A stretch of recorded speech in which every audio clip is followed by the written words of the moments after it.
सरकार तक अपनी बातों को पहुंचाई, लेकिन उसका असर कुछ नहीं हुआ। हम बिखरते चले गए, बढ़ते चले गए, अलग अलग जगहों के होने के कारण खंडित होते चले गए मेरे साथियों। लेकिन आज वो समय आ गया है कि आज हमें एक मंच पर आना चाहिए, एक मिनिमम प्रोग्राम बनाना चाहिए सभी राज्यों के लिए। इसमें किसी भी प्रकार का हमें कोई परेशानी नहीं होने जा रही है, और न ही किसी भी प्रकार का हमें कोई दिक्कत होने जा रही है। हम अपने हक और अधिकार की मांग सरकार से कर सकते हैं, इसमें कोई रुकावट नहीं है। अब हमें देखना है कि अभी तक जो हमने प्रयास किया उसमें असफल कहाँ रहे। कुछ हमारे जो लीडर होते हैं अप्रशिक्षित स्वास्थ्यकर्ताओं का, उनमें एक बहुत बड़ी हमता आ जाती है। जब हम लोग एक सूत्र में बनते हैं, जब एक प्लेटफॉर्म पर आने की कोशिश करते हैं, तो कुछ लोगों को, जो हमारे लीडर हैं, उनकी मनोभावना अलग हो जाती है। कुछ पार्टी राजनीतिक दल के चहेते हो जाते हैं, कुछ लोग दवा कंपनी के चहेते हो जाते हैं, कुछ नर्सिंग होम के चहेते हैं, अपना एक प्रचार का माध्यम बनाती है। इससे हमारी संगठन टूट जाती है। हमें अच्छे अच्छे पार्टियों का साथ रहने का मौका मिल जाता है, काम करने का मौका मिल जाता है। उसकी फ़ायदा हमारी राजनीतिक पार्टियां उठाती है हमारे साथियों। वोट तो हमारी ले लेती है मीठी मीठी बातों बोलकर। अब सुधारना, अपने आप में एक परिवर्तन लाना है। परिवर्तन नहीं लाना है कि बिहार के तर्ज पर मैं राजनीतिक दलों की व्याख्यान कर रहा हूँ। वोट राजनीतिक के लिए और अपनी चाहत के लिए बड़े बड़े जो नेता हमारे हैं, कोई राजनीतिक दल में बेच देता है आपको, कोई धर्म रिलीजन में बेच देता है, कोई अपना महत्वाकांक्षी योजनाओं के चलिए अपना महत्वाकांक्षी समझ के छोटी मोटी 2, 4, 10 हजार 5,000 रुपए के लिए अपना ईमान बेच देता है। काम करने की क्षमता नहीं है, लेकिन वो अपना खूंटा, अपना जगह बनाए रहता है कि नहीं मैं करूंगा। मैं जो इसका अनुभव किया हूं, इसके लिए स्वतंत्र टाइम चाहिए आपको।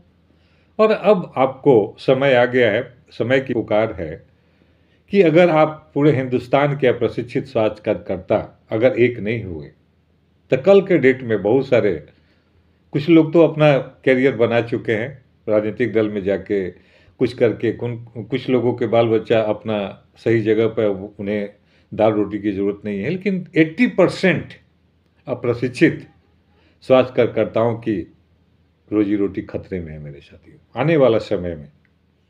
इसलिए अगर आप अपने पेशे के प्रति, अगर आप अपने परिवार के प्रति जिम्मेदार हैं, तो आपको ये भी अब सोचना होगा मेरे साथियों।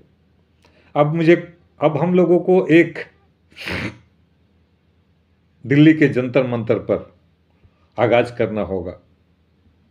सरकार को बताना होगा, अपने कार्य क्षमता को बताना होगा कि हम जो कार्य कर रहे हैं उससे आपको कितना फ़ायदा है, हमको क्या फ़ायदा है और समाज के लोग को क्या फ़ायदा है। इन सब बातों को जब तक हम नहीं मिक्सिंग करेंगे, जब तक सरकार को उन लोगों को बताने का काम नहीं करेंगे जो सरकार के आला अधिकारी हैं, सरकार के जो आला ऑफिसर हैं, बैठते तो हैं वो एसी में, लेकिन समाज का जो अंतिम व्यक्ति है उस तक उनकी ध्यान नहीं जाती है। उनकी एक पॉलिसी होती है, या तो केंद्र सरकार की योजना हो या राज्य सरकार की योजना हो, उसके बीच में बहुत सारी खाइयाँ हो जाती है मेरे साथियों। मैं अपना अनुभव ऑफिशियल काम करके बता रहा हूँ। अभी तक हमने पूरे 11 फरवरी से लेकर पटना के गर्दनी बाग पर धरना दिया था बिहार के प्रशिक्षित ग्रामीण चिकित्सकों के लिए स्वास्थ्य विभाग में नियोजन की कार्रवाई भी हुई। हमने किसी भी पार्टी का सहारा नहीं लिया था, जिसका रिजल्ट मुझे अच्छा मिला। और प्रशिक्षित ग्रामीण चिकित्सकों का एक सरकार में बहुत बड़ी मैंडेट गई। उनके बहुत सारे लोग सभी बातों को जाने, बहुत सारे राजनीतिक पार्टी, सभी राजनीतिक पार्टी ये जाने कि आज बिहार में प्रशिक्षित ग्रामीण चिकित्सक हैं, उनकी कुछ मांग है। उसी प्रकार में हिंदुस्तान की और जगहों की मुझे कुछ जानकारी नहीं है, लेकिन जहाँ तक मेरी समझ, उत्तर प्रदेश जो भारत का सबसे बड़ा प्रदेश है, उसमें भी टुकड़े टुकड़े टुकड़े गैंग में अलग अलग अपने ही जाति के लोग, जो एक जाति है आपका, आप हैं प्रशिक्षित, अप्रशिक्षित, एक स्वास्थ्य कार्यकर्ता, आपकी जात यही है। जिस दिन आप इस अपने जेहन में डाल देंगे कि मेरी एक ही जात है, मेरी एक ही पार्टी है, उस दिन आपको सफलता मिल जाएगी मेरे साथियों। काम बहुत होते हैं संघीय ढांचे में, आप किसी को एक को प्रधान चुनना होगा, उसे शक्ति देनी होगी, उसे साहस देना होगा, उसके कामों को सराहना होगा, उसके कामों को देखना होगा, तभी जाके हमें सफलता मिलेगी।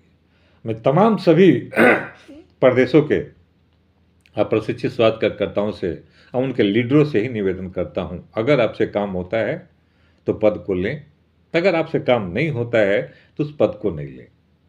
स्वेच्छा से आप हट जाएं। कुछ देरी के लिए आपके मन में होती है कि मैं ये हूं, मैं ये हूं, मैं बहुत बड़ा अध्यक्ष हूं, मैं बहुत बड़ा, लेकिन जो उतनी ही बड़ी जिम्मेदारी भी होती है मेरे साथियों। प्रतिदिन आप लोगों को एक दिन 2 दिन बीच करे मैं इस तरह के आगाज को करते रहूंगा, और मेरा मिशन 2029 दिल्ली के जंतर मंतर पर केंद्र सरकार को बताने का है। और केंद्र सरकार से ही, जब तक केंद्र सरकार किसी भी प्रकार का हम लोगों के लिए कोई योजना नहीं बनाती है, जब हम लोग इसी तरीके का कठपुतली बन के कभी उस प्रदेश में, कभी उस पार्टी के, कभी उस पार्टी के बनते रहेंगे मेरे साथियों। इन्हीं चंद शब्दों के साथ बहुत बहुत धन्यवाद। बुलेटिन अंशु तिवारी का आप लोग को बराबर मिलते रहेगा।